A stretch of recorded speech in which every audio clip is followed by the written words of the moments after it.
الرحيم. الحمد لله وكفى، والصلاة والسلام على نبينا المصطفى وعلى آله وأصحابه أهل الصدق والوفاء. السلام عليكم ورحمة الله وبركاته. الحلقة تري ناسان دني تفسير كانوا جهاني تفسير لخزمة زنابتان دا أبين قشتك أكين بنو سردمي تابعين شوين كوتواني صحابة كاني بيغمبري خواه صلى الله تعالى عليه وسلم أو جيلو طبقي كواتوانيتيان بأمانته وهروها بوبرد الصوزيوة رأي صحابة وتيجيشتني صحابة كاني بيغمبري خواه صلى الله تعالى عليه وسلم وديداري أوان لقل بيغمبري خواه عليه الصلاة والسلام بو إيما بقوازنوا ولخزمة قرآني بيروز دابن وبتوانن جياني خويان ترخان بكن بورافا كردنو وخزمة كردنو وهروها قاعدني أو بياميكا خواي پروردگار جل جلاله لري قرآنوا ديوي بقيني تا قويتسكي مروفا كان. طبعا برلويكا بتسمسر شوازي تفسير بيوست بزانين تابعي تشينا اما حديثة شو بيغمبرمان هي عليه الصلاة والسلام بيغمبرمان عليه الصلاة والسلام مدحي سردما زير نكاني إسلامتي أكا كأفرني خير القرون قرني ثم الذين يلونهم ثم الذين يلونهم سي عصر ناوبا سي قرن ناوبا بيغمبري خواه صلى الله عليه وسلم سردمي أو كتيدا جا وسردمي الرسالة وسردمي الصحابة كان بيغمبري خواه عليه الصلاة والسلام نقريتوا لقل سردمي تابعي تشينا تابعي همو أوانا ك لباشي عصري بيغمبري خواه هاتن عليه الصلاة والسلام ونقيشتو نتا بيغمبري خواه صلى الله تعالى عليه وسلم شرفي يارايتي بيغمبري خواه بين بردرا بلكو قيشتو نتخزمت ياراني بيغمبري خواه صلى الله تعالى عليه وسلم همو أو كساني كصحابي بيغمبريان بيني بي لخزمتيان بوبن وبمسلماني جيابن بمسلماني مردبن أو بيانا وتري تابعين كدلين بمسلماني جيابن بمعنى أويه تاوكو طولي تمنيا مسلمان بوبن زاري ويا كابرا لوانيا فيش مردني كاتي كمسلمان بو صحابة بيغمبري خواديتي صلى الله تعالى وسلم ما دام بمسلماني مرديا أيش بها من شوى بتابعي حساب كريم. طبعا الصحابة كان بيغمبري خواه صلى الله عليه وسلم شاهدي مباشري وحيبون لخزمة بيغمبري خواه دابون صلى الله عليه وسلم باس مان كردن باسي مدرسة وبيرو بوچونا كان الصحابان مان كرد تيجيشتنيان لقرآن بيروز مان باس كرد. طبعا الصحابة كان بيغمبري خواه صلى الله تعالى عليه وسلم لباشتريني مدرسة درچوبون باشترين وچاكترين پرورديان ابو كپروردي قرآني بو او جوانية لپرورده رنگ داتو بو جيلو نوي دواي خويان كبريتين لا تابعين او زانا ودانا وحكيمانيكا لخزمة الصحابة كان بيغمبري خواه صلى الله تعالى عليه وسلم جيانيان قزر كردوا. طبعا لخزمة القرآن دابون فضلك و بقدر ويك كابرا لنا قرآن دابو بي لنا عالمي فضلي ابو بيجي ابو يعني خزمة كردني قرآن استاشي لقل دابي يكك لو فضلاني ك خواي پروردگار جل جلاله بهم كسچي نابخشي لو يا صحابه كان بيغمبري خواه صلى الله تعالى وسلم محاولة كرديا خويان ماليان من داريان وقوريان لبو جيلي دواي خوشان نقل كردوا. طبعا تابعين قرآن اللي تشي فيربون قرآن الله الصحابة كان بيغمبري خواه صلى الله تعالى عليه وسلم براسته وخوف يربون تيدا توانيان بهرمن ببن لو كان ياوى بر معرفتي كصحابة كان بيغمبري خواه صلى الله تعالى عليه وسلم لكان ياي بر جوهرو لدرياي بر درو مرجاني حكمتي بيغمبري خواه صلى الله تعالى عليه وسلم وريان قرتبو لوه تماشا اكيد الصحابة كان بيغمبري خواه صلى الله عليه وسلم جيلي تشامبر وردكر كبيانا قوتر التابعين كحب قرآنيان هبي ولا خزمة قرآن دابن وأوان اشتوانيان لصحابة كان بيغمبري خواه صلى الله تعالى عليه وسلم بهرمان ببن. اهتمام داني تابعين بقرآن اهتمام داني چي دولا نبوة هم اهتمام بجانبي فيربون وكو تلقي خوينوا جانبي قراءة قرآن جانبي ورقرتني الشوازي خوينوي قرآني بيروز الصحابة كان بيغمبري خواه صلى الله عليه وسلم وهروها ورقرتني معناه ومدلولاته ومفهوماته وخطابي قرآني بهما شغل الصحابة كان بيغمبري خواه صلى الله تعالى عليه وسلم فيربون. طكاتا أقربتو تماشا بكيت تابعين بشي گەورەییان بەشێک لە گەورەییان لە قورئانە بەرکەوتووە کە خوای پەروەردگار مەدحیانەکە ئەفەرمی والسابقون الأولون من المهاجرين والأنصار والذين اتبعوهم بإحسان رضي الله عنهم ورضوا عنه. يعني لێرە عندك لعلمايان ئاوای لێکەدەنەوە طبعا والذين اتبعوهم ئەوان تابعی سەحابەکانی پێغەمبەری خوا صلی الله تابعی مهاجر و ئەنسارەکانن گەورەییان لە قورئانێ بردیە لێ تەماشا ئەکەیت ئەوانیش حەمەلە و ناقیلی پەیامی خوای پەروەردگارن پەیامی پێغەمبەری خوانە صلی الله تعالى عليه وسلم. طبعا لێرە با بچینە ناو دنیای تابعین بزانین چۆن تەعاملیان لەگەڵ قورئانە کردووە، شوێنکەوتووی سەحابەکان بزانین لە لای ئەوان گرنگجیدان بە تەفسیری قورئان چۆن بووە. طبعا عزیزانم سەحابەکانی پێغەمبەری خوا صلی الله تعالى عليه وسلم هەتاوەکو حەدێکی زۆر وەرعیان هەبووە، چونکە پێغەمبەری خوا صلی الله تعالى عليه وسلم فێری کردبوون بەوەی کەوا یەک لە بنەمە ئەساسیەکانی ئیسلامەتی ئەوەیە دەبی ئینسانی مسلمان ئینسانێکی ڕازوگەوی و درۆکردن کارێکی قێزەون و کارێکی نەهی لێکراو بووە. لە ناو درۆیاش درۆکردن بەدەم خوا و پێغەمبەری خوای صلی الله تعالى عليه وسلم بە یەکێکتر لە تاوانە گەورەکان هەژمارەکرێ. بۆیە سەحابەکان لە وەرعی خۆیان زۆر دقیق زۆر بە هەستیارانە زۆر بە مەترسی تەعاملیان لەگەڵ حەدیسی پێغەمبەر صلی الله تعالى عليه وسلم تەعاملیان لەگەڵ قورئان و تەفسیری قورئان کردووە. تەماشاکەی ئەوانە زانا بوون جاری وهەیە، عالم بوون بابەتەکەیان زانیوە، بەڵام لە ئەوەی کەوا قسە لە کتێبی خوای پەروەردگار نەکەن تووشی خەتە نەبن وەکە وەرع خۆیان لە زۆر بابەتە پاراستون. ئەفەرمی شعبی ڕەحمەتی خوای پەروەردگاری لێ بکەیەکێک لە زانان ئەفەرمی من گەیشتمە ئەصحابەکانی عەبدوڵڵاه یعنی یارانی عەبدوڵڵای کوڕی ئیمامی عەباس فەرمی قەسەم بەخوا يعني یەک لەو شتانەی کە زۆر پێیان ناخۆش بوو کە حەزیان پێ نەدەکرد ئەوە بوو کە قسە لە کەلامی خوای پەروەردگار بکەن جەل جەلاله. و دیسان شعبی کە ئیبن جەریر لێ ڕیوایەتەکە ئەفەرمی جاری وا هەبووە لە تەفسیرێکە پرسیارم لە هەمووی کردووە، بەڵام لەبەر ئەوەی کە بابەتەکە ڕیوایەتە لە خوای پەروەردگار جەل جەلاله قسەکردنە لە کەلامی خوای پەروەردگار خۆم پاراستووە قسەم تێدا نەکردو. يعني ئەوە بە حەزەر تەعاملیان لەگەڵ قورئانی پیرۆز کردووە. ترساو يعني ویستیتیان بەو پەڕی ئەمانەتەوە پەیامەکەی بگەینن و لە مەسئولیەتی دنیایی ترساون لە مەسئولیەتی قیامەتیش ترساون. بۆیە خەیری هەڵگری ئەمانەت بووینە کە توانیتیان بەدەستێکی پاک و ئەمین ئەو کەلامە و تەفسیر و علم و زانست و زانیاری بگەینە ئێمە. جا سەردەمی سەحابەکانی پێغەمبەری خوا صلی الله تعالى عليه وسلم چەند ممەیزاتێکی هەبووە، سەردەمی تابعین چەند ممەیزاتێکی هەبووە، بەمعنەوەی خوا هەندێک فەزڵی پێدابوون بوونیوان لەو زەمانەی ئەو فەزڵە لۆ سەردەمەکی دیکە ناگەڕێتەوە. یعنی یەک لە گەورەیەکانی تابعین ئەوە بووە لە سەردەمی پێغەمبەری خوا صلی الله عليه وسلم نێزیک بوون، یعنی ئەوان لە سەردەستی سەحابەکانی پێغەمبەری خوا صلی الله تعالى عليه وسلم پەروەردە بوون، کەواتە قوربی زەمن لە عەهدی پێغەمبەری خوا صلی الله عليه وسلم یەکێکە لەو جیاکاری و ممەیزات و فەزڵ و گەورەیەی کە تابعین پێیان بڕدراوە لە ژێر سایه ژیاون. دووەمینیان ئەوان لە سەردەمێکی ژیاون کە مسلمانان لە ئەوجی قووەت و لەو پەڕی گەورەیی و لەو پەڕی شکۆمەندیدا بووینە.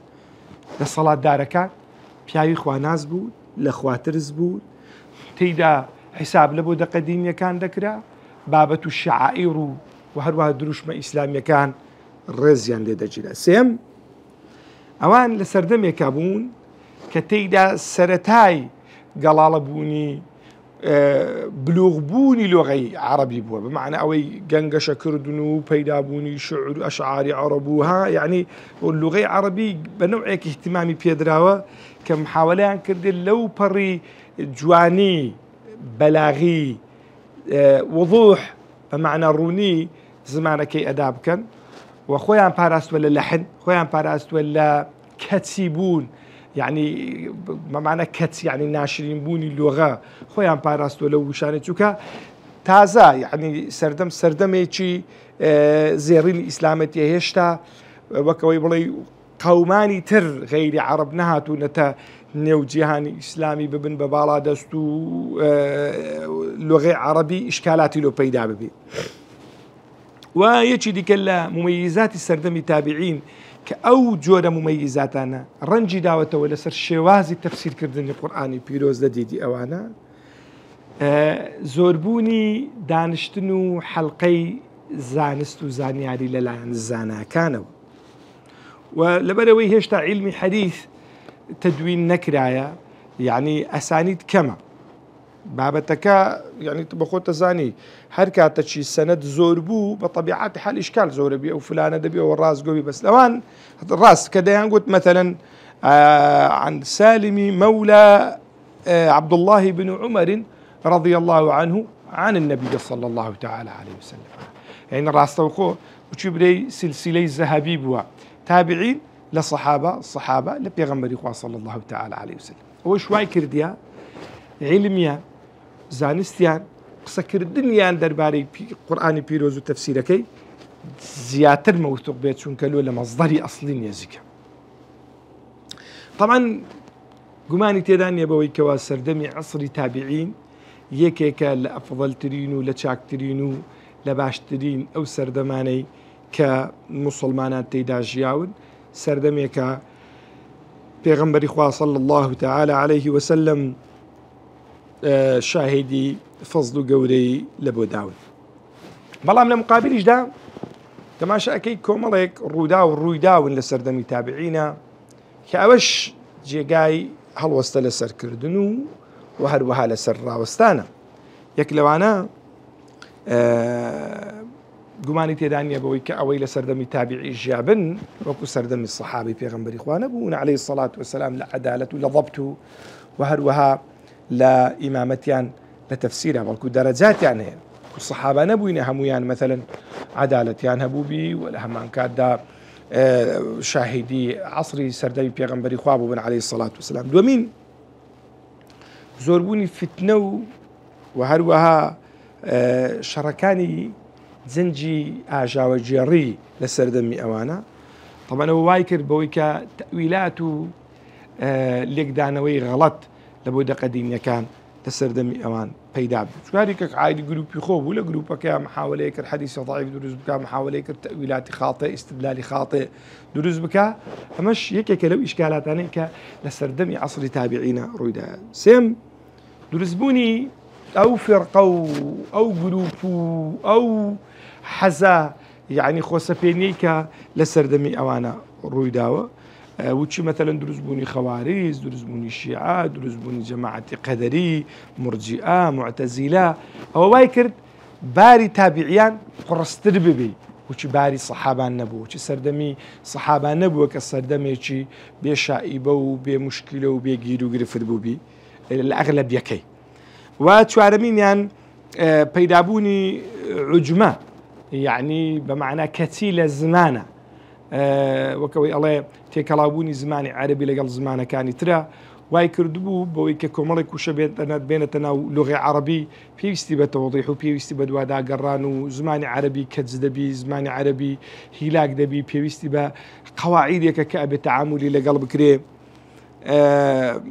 و هەروەها پێنجەمینیان هەندێک لەو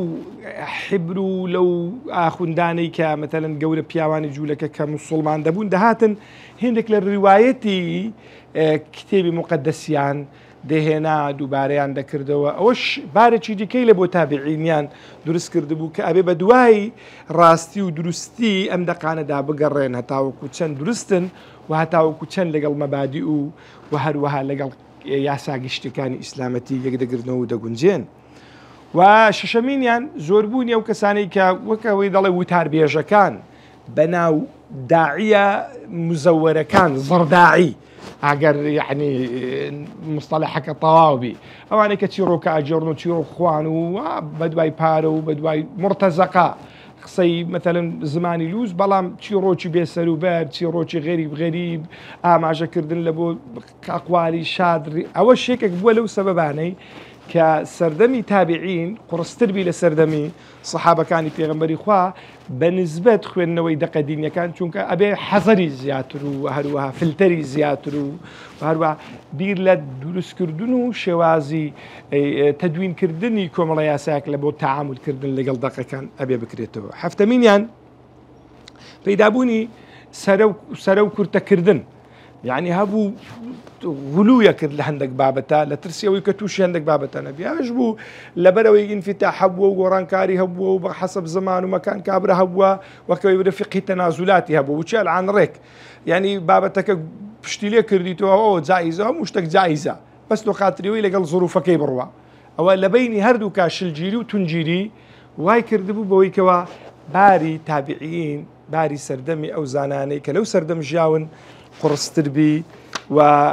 وبهستيارانا تر تعامل لقل دقة دينا كان بكر حتى يعني ميموني كوري مهران قصيتش هيد الله أي أو كساني كياري قرآن ما كان سببك لبو بيدا كردني بجيوي جيان لبو بيدا كردني شرفي دنيا فرموي الدنيا بدنيا داواب كان قيامتش بقيامتي داواب كان مشكلة نياتو أهلي دنيا بيدا بكي بوسيلتش دنياي بس كارساتش زور قوريه كاتو دنيا بيدا بكي بواسطة دقة دينيا كان خواهي پروردگار فنامان بدا لهم ولايكمان خوش ببيو ببس لباس كردنيا وبابتانا وبوي كوا سردمي تابعين سردمي بو هم امتيازاتي تيدابون وهروا هم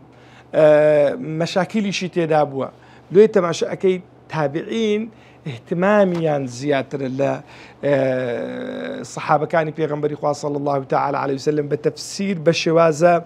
يعني زانستك بشوازة تدقيق يكيد شو كانت شتو بيسناك لصردم الصحابة تدقيق بكري صحابة كوري دقرتي دي بابتا كان ديار مو فتن نبو وهروها قصص نبو وهروها أحبار نبو وهروها يعني وبابتان نبوينا بويكوا الجهري زور رشترابي تێکەڵاویەکی یەکجار زۆر دروست بوو بێ هەتاوەکو پێویستی بە هەڵاوێرکردنی بابەتەکانەبی وەکو بابەتەکان وەکو خۆی بوون و هەروە بابەتەکان وەکەوی بڵێ سادەتر بوون لێ مادی بوونی کەمتر ویستی بەڵام لە سەردەمی تابعین وانە بووە بەڵکو ئەزیەتییان زیاتر کێشایە لێ تەماشاکەی تابعین دەبن بە چەند طەبەقەیەک تابعین لە تەفسیرە أبن بتسن طبقيك أبن بتسن تشينيك أبن بتسن جروبيك أبن بتسن مرحليك لمرحلة كان يك لمرحلة كان طبعا مرحلة كمو دوم مرحلة بيرفكت وكوي ألين متأثرة بالصحابة كان بيغمبري صلى الله عليه وسلم دور الانحرافات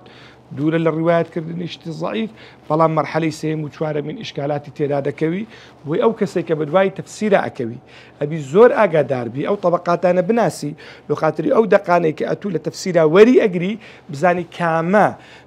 طبقة كاما تشين كاما جروب لأهل علمها بمشكلة تربون دقة كان يعني ببي من تيور بجري وكاما شان إشكالات يهبوا تاوكو خويل ببارزي ونزيجان نكوي أجر نزيج شيء بكي بكو بالكو بو فلتراني كبي ويستا أبي بو فلترانا ذاتي ببر طبقية كمين مان طبقي أئمي تفسير للتابعين طبقي أئمي تفسير لطابقين بوشوا لا تابعين بوشوازك لصحابة كان بيغمبري صلى الله عليه وسلم وريان قرتوا إماما بالرزن يا ساو الرساء كان إشكالي تيدانية بالروايات وبدرايات فمعناه بلفظ وبمعناه بابا كان يعني تشتكان للصحابة كان بيغمبري صلى الله تعالى عليه وسلم ورقتيا يكلوا أنا سعيد كر مسيبة عروي كر زبيرة قاسم كر محمد سالم كر عبد الله كر عمرة علي كر حسين كر إمام علي سعيد كر جبيرة إبراهيم نخاعي عمر كر عبد العزيز مجاهد كر جبرة طاووس كر كيساني يمانية وهروع عكرمية مولاي ابن عباس عطاء كر أبي رباحة عامر كر شرحبيل الشعبية يعني أوانا بأئمي تابعين لتفسيرها حاج معركة خوزقا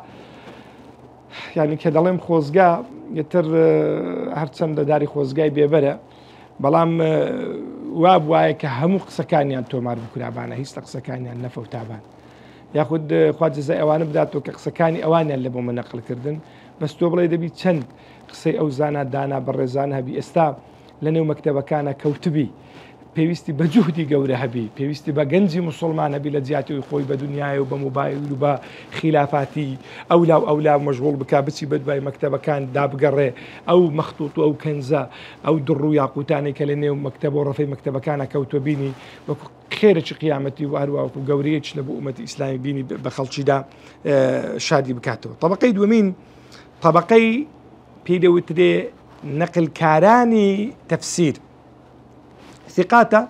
يعني ثقنا لنقل تفسير الأواني كلا ما مستيقان أئمة كبار تابعين وأئمة صحابة رواية عن كردية يعني ما مستيقان يعني دوانا الهم للصحابة نقل كردية وهم لا تابعينش باب تكان يعني نقل كردية يعني وكو ويك جويان دي وجيان ديتيان طبعا باب تكان تفسير كان يعني جيشتي تيما والرواية كان يعني احتجاجي بأكله بمعنى أو جاي بلقية لو أنا سعيد كوري نمران، عبد الرحمن كوري عسيل الصنابحي، حسان كوري فائد، أربدي تميمي، سعيد كوري أبي سعيد مقبري، ربيعي كوري أنس بكري، أبو المتوكل الناجي، أبو تميم الطريف بن مجالد الهجيمي، أبو حازم سلامة بن دينار، أبو زبير المكي، وأنا شكو مريكن لو تابعياني كم لقول بياواني تابعين همش للصحابة كان بيغمبري إخوة صلى الله تعالى عليه وسلم أويك لو بشيك بيجي يشتينا باب تكانيان لبو إيه من نقل كرديا أمدو طبقيا إشكال لو دانية كالرواية تكانيان باب تكانيان وكخوي ورجيد حجية ثقات أجينا صار طبقي سيم أواني كناقلي أقوال تفسير مرويات يعني هي أواني كبيانا قلت لي متكلم أوانا هون يعني متكلم فيهنا أوانا يعني أوانا أو طبقية كأهل حديث قصيان لسرك فحذر يندر بارهن في كاتو مثلا إمامي أحمد أفرمي مثلا مرويات قبولنيها لتفسيرها كذا فرمي سيشت جاي اعتماد نين مغازي وها أو بابتانا إكلوانا مغازي إكلوانا تفسيرها ما بس تبي للطبقي سيم بس تبي لا طبقي دوم ويكمني بهيش ويش عاقة داري أو نقطة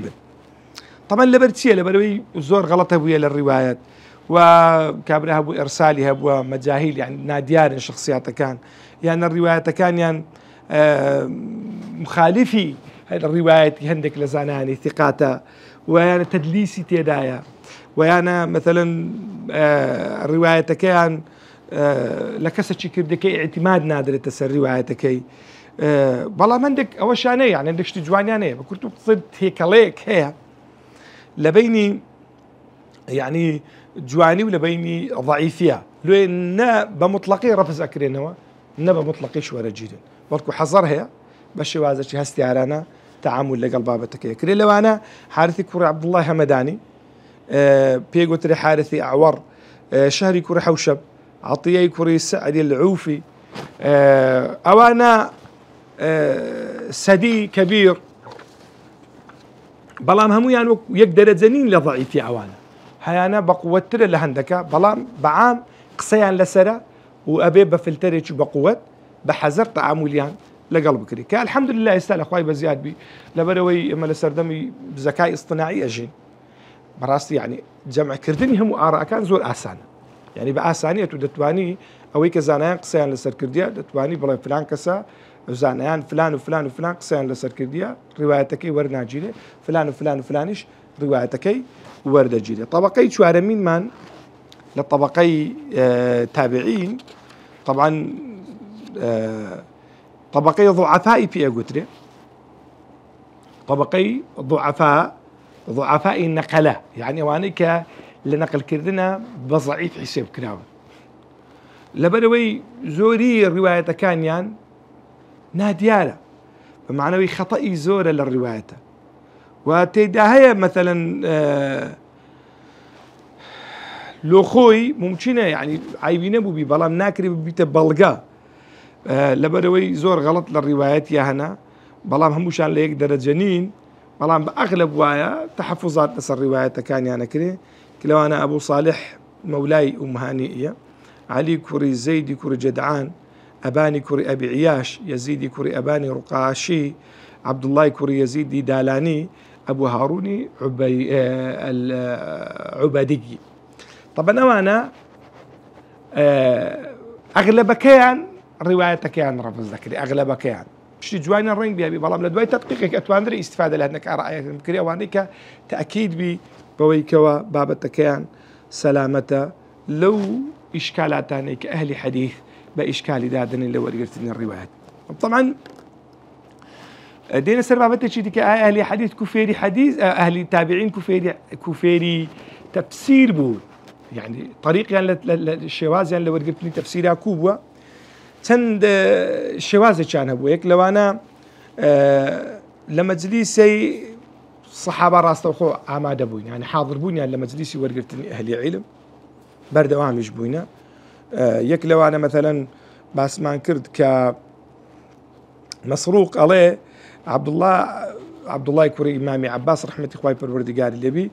قرآني لبو مدخوين ده وصورة دواي كاتكي ديخوين دوا يديك الرواية ذكر لا تواوي الرجل لبو ما تفسير ذكر بابتك أو صورتك كده ما خوين دوا خريج تفسير كردني بون بمباشري لخدمته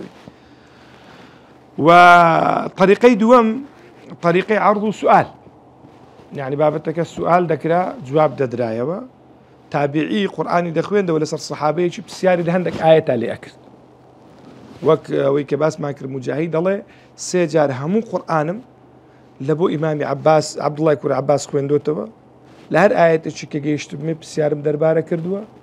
وويستيتم بزانم ما بستي خواهي پروردگار جل جلاله تشب ولا آياتك ليت يبقى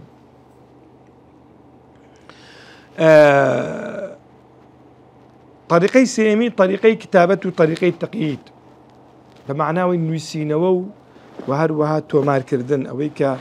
جويان لبو الصحابة كتابعي كان للصحابة توماريان كرديا ابن أبي مليكة على مجاهد بيني لابن عباس بسيارة كردر باري تفسير القرآن لو حكي قوري ويبو دا فرمو ابن عباس دا فرمو بيدا فرمو بنوسا دا حتى اوكو بسياري درباري همو تفسيري ليه كردي ابن عباس دا فرمو بنوسا قصة شهاب واي دا ينوسيو لبو مي نقل ذكر وهذا سعيد كوري زبير إن شاء الله يضل من لما تزيد شدان يشتمون لكن ابن عباسين ضل فأكتب في الصحيفة حتى تمتلئها دمنو سيوا لو أو أميرو آلتي تنوسي كلا لا مجالسة بيستي ولا سبردي ولا سداري أو لو حيك أو كاتب وجودي أبوه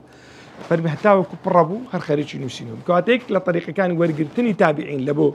تفسير شواذ نوسينه وهذا الطريقين ملازمة بمعنى رفاقة كردن يعني تابعي هو دتوكن يك صحابي ملازمة يذكر لقال يدادبو لسفر لقال يدادبو حتى وكو بابتي كويتي هموي اللي وردقر وهذا هي شيء ديك لا طريقة كاني ورقرتني تابعين طريقي مراسلة أو تابعينك نعمتشي لبو صحابتشي دنوسي داواي رون كرنوي بابتشي اللي ذكر حتى وكو معلومات درباري بابتكي تفسيركي آيتكي وردقرتو دوايش دينوسيو نقلي ذكر وهذا طريقي عرض تفسير بمعنى تابعينك هبوا مثلا الشيخ هبوا او تفسيري كوري قلت له ما مصطلحكي باز ذكر ديخو انه ما مصطلح فلان تفسيري وهاتي اجتماعي وهاتي اجتماع هتاوكو باشكي له باش اقراري لسر ذكر وغلطك شيء لبو راز ذكر دوا حفتمين يعني تدارس وتذاكر بمعنى وبير هنا ومدارسة كردون ولقال يقدك قوتنا لبين خويانا هندك تفسيري لبويدك باز ذكر أو رواياتي لقال أويدك ترتيب ذكرت حتى وكو شاكترو باشتر لرابط كواتما دقينا نتيجة شبوي كواتابعين رحمة إخوائي بالوردقاريان لبي أسلوبي الظال بسر تفسير كي تابعينا أو وكو سردمي الصحابة بابتكان تنها بالروايات بوا تنها بالروايات بوا وكبالروايات يجبوا يعني بابتك لهم أوين بوا تيبي دلن وكوي الله تفسيري عنهم وتفسيري هم قرآنيان نكرديا أو شوازي كبيويستيان بيبوا مثلا دك بابا تبو واضح بو زور بسياريان دربارة نكردي بلام أو بابا تاني كتزيقا إشكال بوا بسياريان دربارة كردي عين وجه الصحابة بيغمبر صلى الله تعالى عليه وسلم لسر همان نهزوينا دو لجانب اللغوية كي يعني محاولان كرد روتشوينا لتفسير كردني هندك بابتي لغوي لقداني وتفسير القرآن بقرآن وتفسير القرآن بحديث بيغمبر صلى الله تعالى عليه وسلم وهروها استفادة كردن لتجيشتني الصحابة كان بيغمبر صلى الله عليه وسلم لمسائل تفسيرها كما تفسير تابعين بيك لباشترين تفسير كان دادا أعلمترين جيليش لطابعي براستي مدرسة مكة طلبة كاني عبد الله يكور إمامي عباس رحمة إخوائي بروردقاريا اللي بيوشي ابن تيمية رحمة إخوائي اللي بيأماجي في أكاك أفرمي أعلم ناس بتفسيره لطبقة تابعين شوين كوتواني عبد الله يكور عباس كبيدة وتر مدرسة مكة دواتر مدرسة هردو بيانا وتر مدرسة مدينة ومدرسة حجاز يعني في أقوتره كتوانيتيان براستي بوبري أمانته وتفسيره كي بو إما بقين الحمد لله يستا تقريبا لنا كتابة كان كتاب تفسيري أو رزانة جمع كراية هريك تفسيري خوي هي كإنسان دتواني با آساني استفادة اللي بكا بردس خواي پروردگار لا مولاي خوش بي صلى الله على سيدنا ونبينا محمد الأمي وعلى آله وصحبه وسلم تسليما كثيرا والسلام عليكم ورحمة الله وبركاته